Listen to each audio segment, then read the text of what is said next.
Zdravo školarci!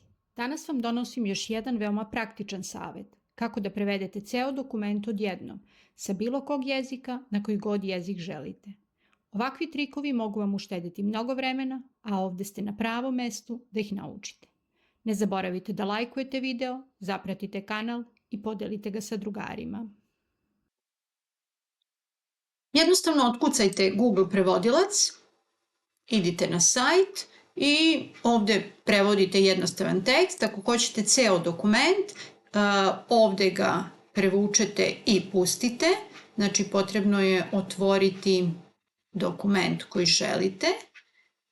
Moj dokument se ovde nalazi, ja ću prebaciti ovaj dokument. Izaberite jezik sa engleskog na srpski i kliknite na dugme prevedi.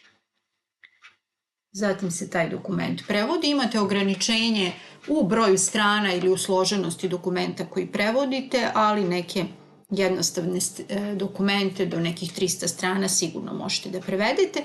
Kada je završeno možete da otvorite prevod ili da preuzmete jednostavno i evo, to je ovaj dokument.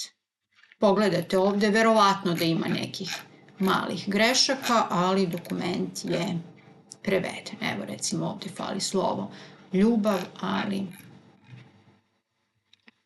i ovde britanska autorka, ali svakako možete da čitate dokument. I dokument ima, kao što vidite, 88 strana. Možete da otvorite koju god stranu, recimo 70. Hvala što ste gledali. Ako vam se dopao video, lajkujte, podelite ga i pretplatite se na Školarac za još korisnih tutoriala. Vidimo se u sledećem videu. Pozdrav!